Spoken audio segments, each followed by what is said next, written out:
All right, party people, it is time for us to have one of our great dialogues. You know, I love having great dialogues, and God has really blessed me to know some amazing people. I'm telling you, I have some of the best conversations, and I am surrounded by such a council of wisdom. And I want you to have access to all of this wisdom. So, we're going to jump into a conversation with a young lady that I admire so much. This is my daughter. So, y'all know I be bragging about I love her. I'm proud of her. She's doing a thing. So I am happy to present to you again that young lady, Kaylin Ross, also known as the credit lady, also known as the waist snatcher. Doing your thing, girl. Holla at your boy. What's going on with you? A lot. I'm trying to do a lot of things right now, so I'm just really all over the place. Well, define this a lot. You know, I keep up with you mainly on social media, but I do know that you are doing a lot.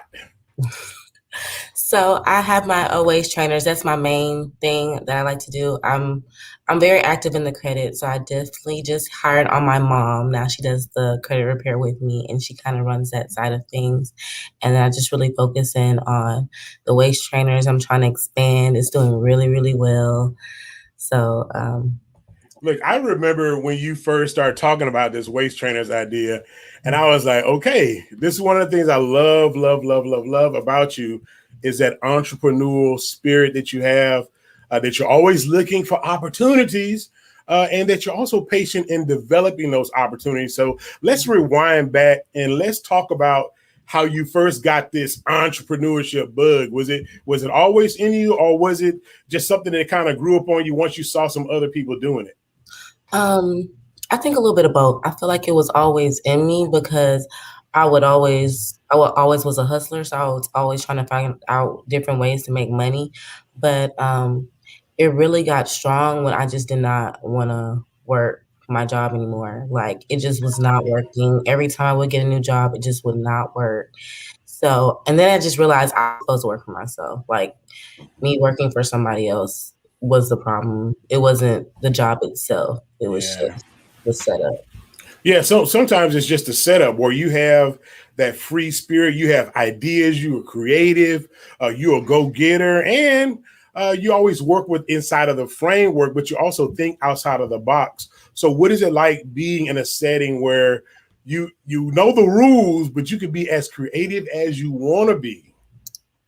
Um, Wait, ask the question again. Like being on my job or being by myself? No, being by yourself, like when you're in a job, Great. like yeah. Because at my old job, like I would get all these ideas, and then when I realized that I was giving them ideas to Mm-hmm. make their business better, and then it wasn't even just getting appreciated like it was supposed to. It's nice being in my own realm and then being able to really benefit off my ideas. Because before I was just growing someone else's business and wouldn't even get the recognition for it. That is crazy when you think about it. The amount of people who work 9 to 5, making that hourly wage, and when they give that great idea at the table, they get no increase, maybe a bonus at the end of the year or at the end of the quarter, possibly, but sometimes they don't even get that. And Mhm. your idea could have made that company an extra 10, 20, $100,000 in a payroll in a quarter cycle. So what is it like when you see your idea clicking like, God, dog, that could have been my 100G right there? It sucked because even my last job when I first got into credit, I didn't even run it by the bosses because I didn't know that we were supposed to be restricted. So I found new ways to like build credit. And so I would just tell my clients like, oh, sign up for this and it'll build your credit. And so one day one of the clients asked one of the boss like, oh, so and so told me about this. And they're like, oh no, like we're not affiliated with them, we don't know anything about that. Like, kind of discredited it.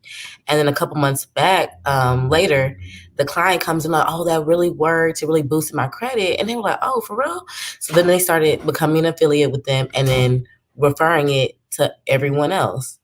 And I'm like, Mm. y'all kind of, got on me when I first, was telling people about it. And now y'all are using it. And it's making y'all look better because this credit building product, it makes the company look better because people automatically is going to associate it with y'all's name. Like, oh, okay, so-and-so credit repair got me here. And really it was my idea.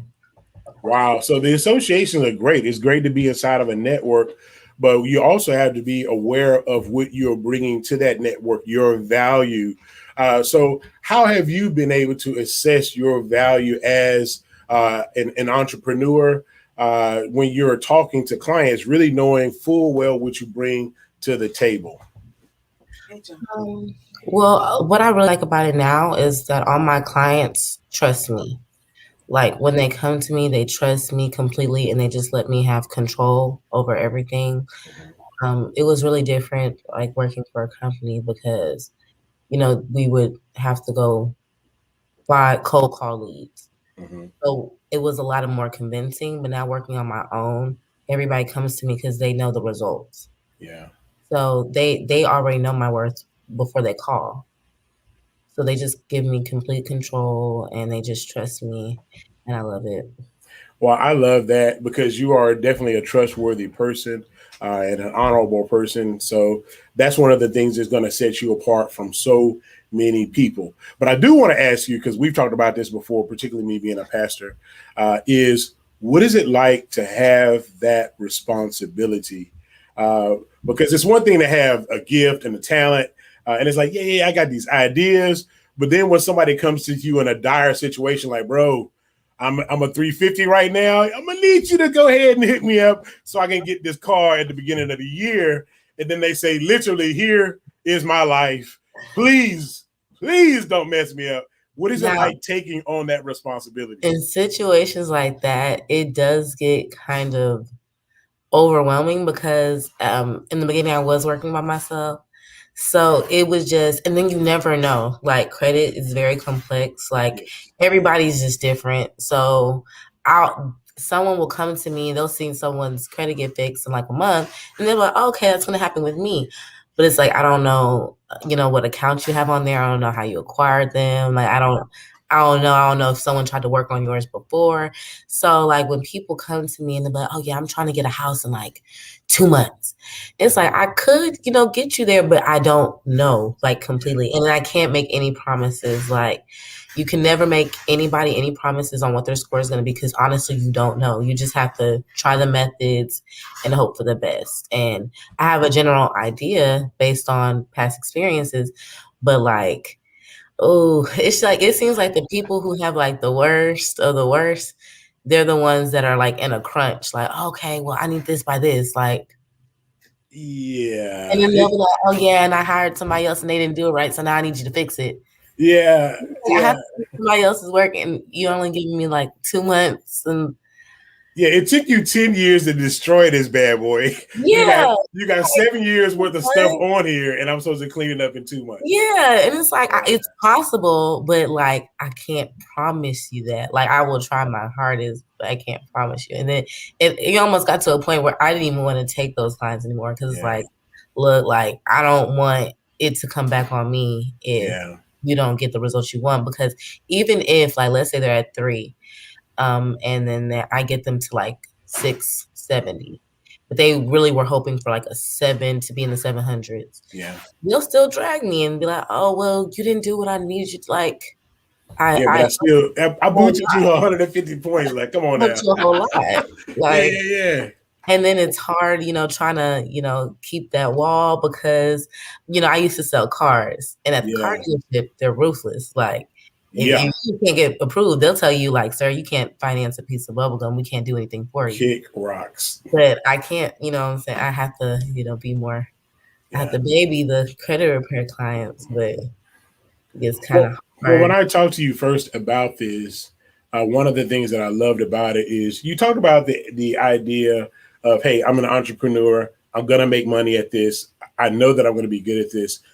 And I was like, that's great. But I also love the fact that you really were interested genuinely in helping people.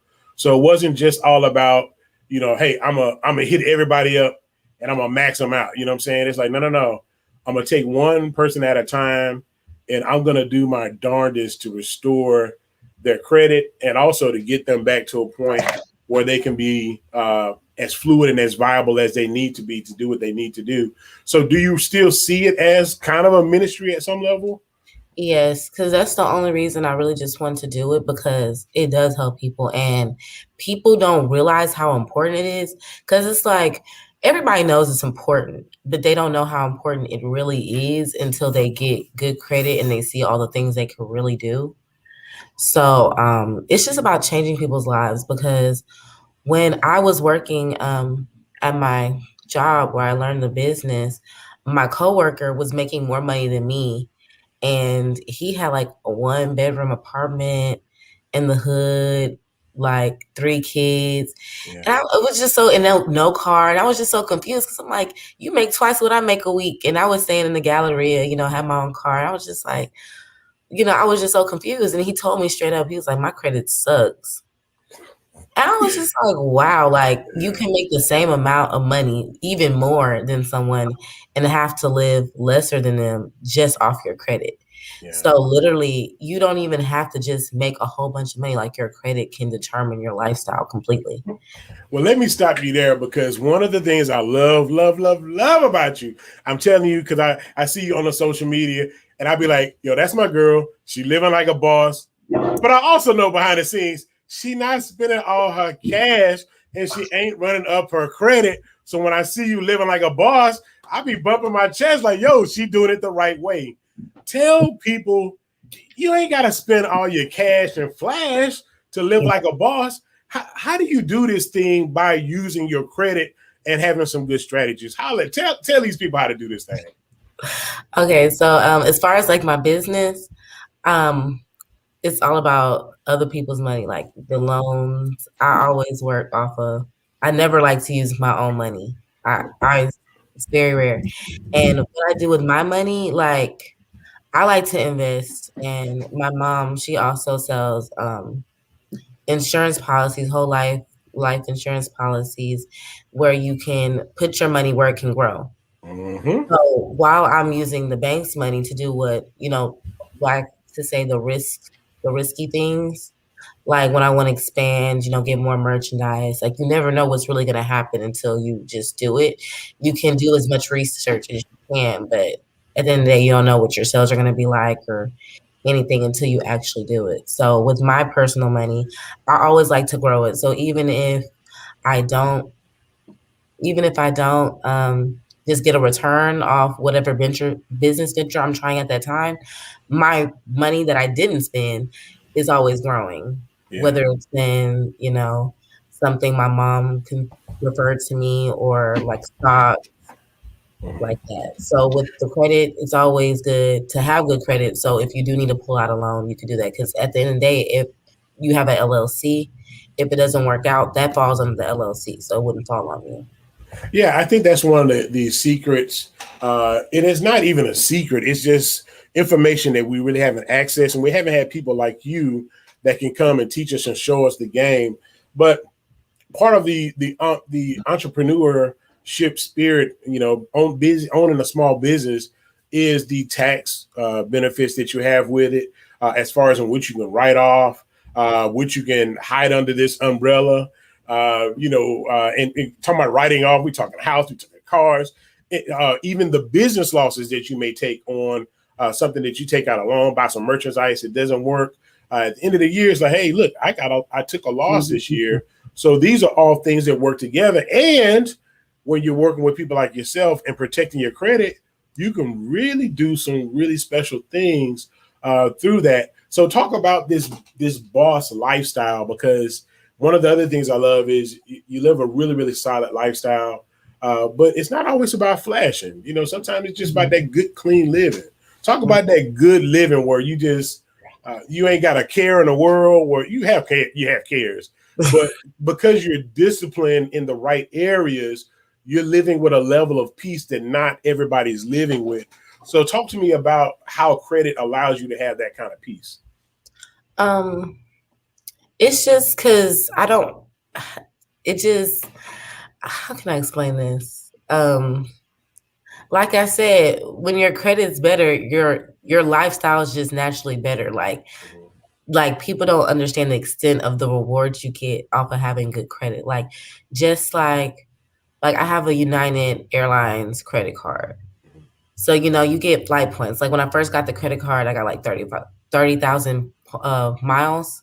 Mm-hmm. So it's like I can take free flights. And then, the card has like hotel perks, hotel benefits, and even being like a social media influencer, getting free stuff and discounts on hotels. So it's like you get to do the same thing anybody else could do. You're just getting it at a very discounted rate based off your credit. Like even, going out of town and trying to rent a car, like you have to have good credit to rent a car.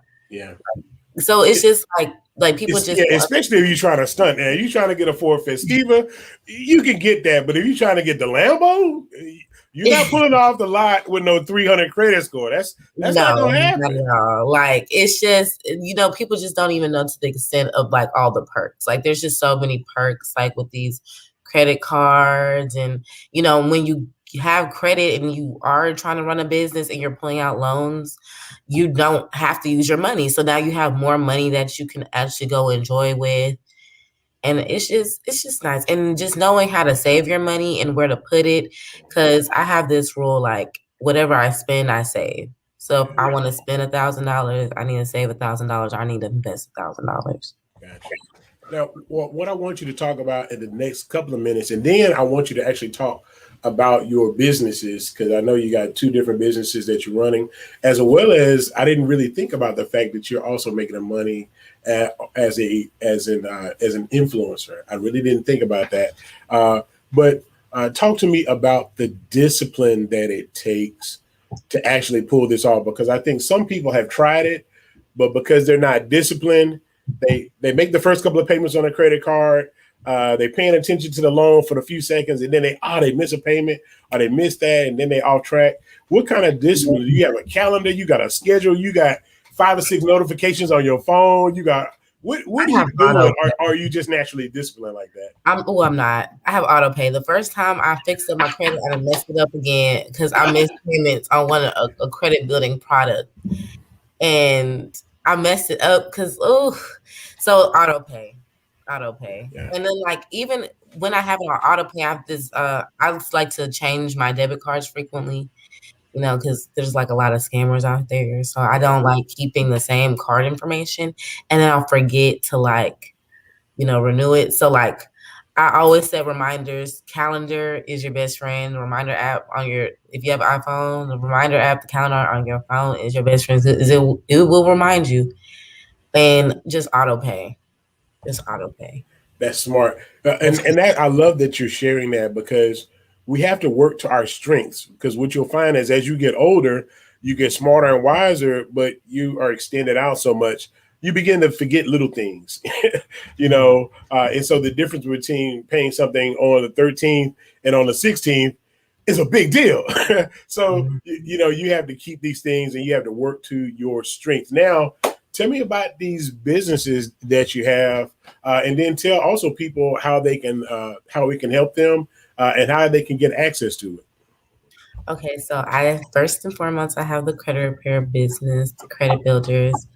I have my mom working for me, which is a blessing because she's running the whole show, so I can put all my energy into my waist trainers. That's my baby. That's just my main thing.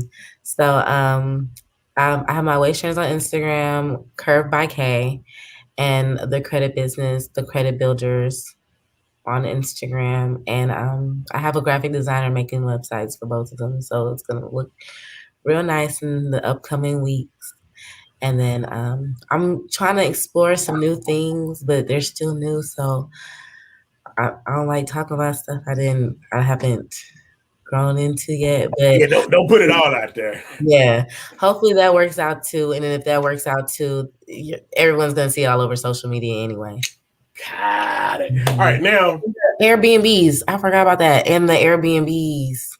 What? You got into that? Oh, I've been into it for about like a year now. Airbnbs do really well. I have one in the Galleria, one by NRG Stadium, and one in Miami.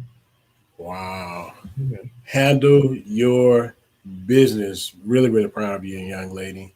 You are doing some excellent things. Now, I want to talk to you about this. Now, one of the things that you've heard me say a million times is don't document your sin life. How many times have I said that? I know you just like, oh, every time I say it, I just want to cover my ears.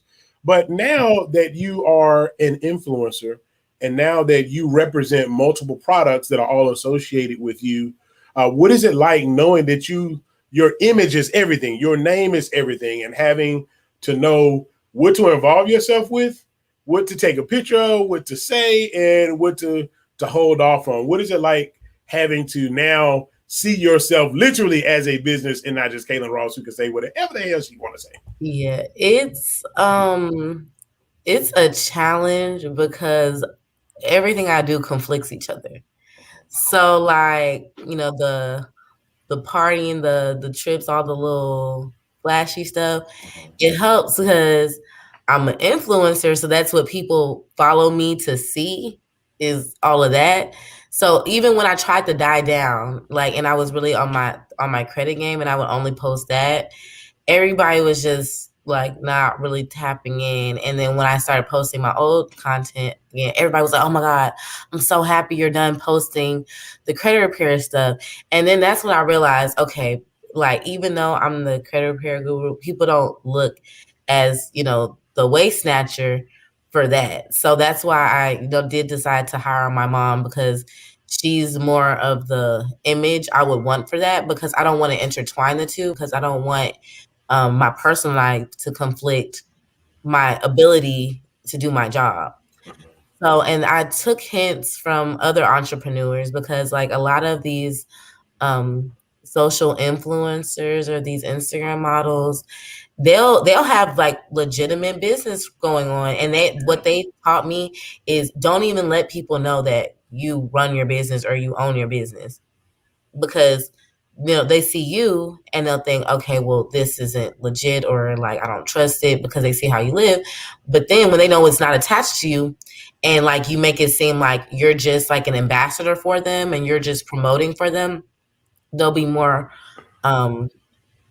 willing to give it a chance to check it out. So in other words, you're not the credit lady, you're an influencer for the credit not lady. the credit lady. I I'm love that. promoter for the credit lady, but that's not me. So, and then I realized I didn't realize how much it worked, because this other girl, she's an entrepreneur, she lived in my building. She just gave me so many hints. And then she pointed something out to me, like she was like Kim Kardashian. She told me she owned Shoe Dazzle, and I've been seeing Shoe Dazzle for years. I never knew she owned that. She doesn't even promote that, and she's like CEO. I'm like, that's so crazy. When you think about it, it doesn't conflict, but it does kind of conflict with her brand, because her major brand is $1 million everything. Yeah, like luxury, Louis Vuitton, Shoe Dazzle, it's 2 for $40, on the street. Yeah. So I'm like, okay, so I'm like, that's actually genius. So I'm gonna start, because the waist snatcher, because like even with my waist trainer brand, it revolves off my looks, my body, me working out. And so like at first I didn't want to post like pictures of me in the gym and stuff, and I fixed credit because it doesn't match. But then I realized like, okay, I need someone else to be the face and to take on that. And then I focus in on this, and I still, get the back end from it. Well, you are building something, and initially when you build something, it's all about you. Everything is going to be attached to you, but as you get more experience, and you have more capital and leverage, then you'll be able to bring in someone that you feel is quality, that can end up taking those pictures and being the face or a representative of your brand, and have people that are influencing for you. And that's all in due time, because you are going in that direction. I can see it. So I'm excited about it. So now, one of the things that I had on there, this has nothing to do with business, but your granny. I want to talk about your grandma just for a couple of minutes, and it's all good things. First of all, wow. Sorry for the loss. I know we haven't spoken even specifically about that thing, but one of the things, I saw a picture of you guys recently, and I was like, I think that's where she get that style and that swag from. So talk about Granny and how she influenced you from that standpoint. Because I know Sister Ross got some style too now. Come on, but talk about Grandma in specific. She's been on the game. She's been putting her money in IRAs, like. Hello, you there? House cash, like she's been on it, and I learned a lot about saving money or putting money up from her. That's where I first got the idea, and I knew about credit before I even started working for the credit agency from my mom. And she told me before I even had credit how important it was, and just to really keep an eye out on it. So yeah, and then in the swag, because she was, a little bougie. She liked her nice thing. Yeah. She's always taught me to like carry myself a certain way. Just always, look nice, and you have to look like something to get something. So yeah. Well, she modeled a lot of great things from you, and we were definitely privileged to know her, and then also to see the influence that she had on you specifically in those direct ways. And then also, of course, I love moms too, and Mom has done a great job influencing you as well. So what is that? And let's close this out. I know I said 30 minutes, so we had 26 here. What has that experience been like, bringing the two geniuses together of your mom's experience and her world, in your experience in your world, and bringing those two things together to go ahead and take the Ross name forward? Professionalism, because she knows, just like the old school, how things went. And then, things are changing. So I know all the new things. So just intertwining those, I'm really excited for it, because everything she knows based what I know, like, it's crazy, especially because since I'm in the credit industry, she's in the insurance industry, and a lot of my clients can benefit from a lot of her products. So I'm just and vice versa. So I'm just really looking forward to collab, because we can help a lot of people. Like, based on what I know and what she knows, it could change someone's life completely. It's definitely a game changer. Wow. Well, I am so happy that you spent this time chatting with me, and I'm gonna stream this probably on Thursday, and so just really looking forward to blessing a lot of people. I do this podcast, and so I'm gonna chop this up, and probably towards the middle of the summer, I'll have this audio ready to be chopped up and ready to get out there as a podcast, and also the video. And so I look forward to speaking to you in the future. We got to do this again. Yes. And I love every time you come up with some new ideas or something, hit me up and be like, I got something new that's going to really challenge the people, that's going to benefit the people. Because I love putting that out there, especially with these young adults. There's so much at stake when you get ready to buy your first house, get that car, start that business. You need to know all of the ins and outs, even some of the mistakes that you might have made that you've been able to correct. Some are getting ready to start businesses and haven't even gone through that experience yet. And starting it out the right way can affect whether you last the length of it, or whether you just have a flash in the pans for a year or two and then you out, knowing what you can do with a business. These are all things that people need to know, and you have been down that journey, down that walkway, and can share the journey and experience with others. So definitely want to get back with you in the future on that. So you got some parting shout outs? Yes, I sure do. Curb by K. Please, everybody, tap in. I have a whole bunch of new merch coming in. It's going to be very exciting. And of course, the credit, always the credit, main focus. And my mother, Mama Ross Money Matters. She has a financial literacy Instagram where she talks about different ways to put your money where it grows. And, I am dealing with a death, and it's just really important to have things in order when someone does pass away, because a lot of people don't know about, the different life insurance policies, and she covers all that. So yeah, I'll tell you what, next time we talk, let's talk about that, not the specific details of your situation, but let's talk about that in general, because I was watching a television program, and they had a death, and this person came into a life insurance policy of $1 million and was going to spend it all on a house. And I was thinking, oh no, like, oh no, that's not the way to go. But for some people, Kaylin, they'll be getting large sums of money and don't have a clue what to do with it. This $200,000 could literally be the reset button on not just your credit, but also your future business endeavors. Mm-hmm. But if you don't know what to do with it, it'll be on some rims, it'll be on some cars, it'll be on a couple of trips, and then you'll be back at that 9 to 5 making $7.25 an hour. You never want to just spend all your money on stuff like that because, like, especially with real estate, it's so up and down. So you are like, you know, and then there's so many perks, especially when you're a first-time home buyer. So it's important to want to take advantage of the, you know, incentives and the credits, and then when you're new, they want you to get the house. So the builder will offer something, the government offers something, and then you don't know what the market's going to do. And if you just dump all your money into a house, think about it, you're going to have to spend money on the house anyway. So you want to spend as little as possible getting into the home. And then if you don't put all your money into it, you can always sell it and not lose anything. Like the mortgage company will get part of that, and then you could pocket the other part. So you just never want to dump all your money into a house like that. Oh, especially not this day. Like when my granny bought her house, I think it was like $40,000. Exactly, and then you can ride that equity on up. Yeah. But right now, the market is so crazy. The house that you could buy for $250 last year is now $325. I was looking at houses yesterday. Where's the equity going to come from?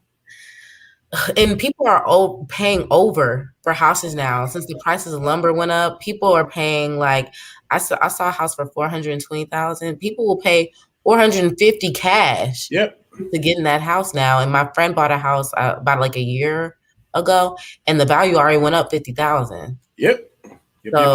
If you get in at the right time, you can make a killing. But if you buy when it's high, you just never know what you're gonna end up with. So especially at that moment, you want to pay as little as possible getting into the home. So if you do want to sell it, you can. Wow. So there's people selling their houses that they spend millions of dollars on. They're losing money selling the house. So but a lot of them are gonna write it off anyway.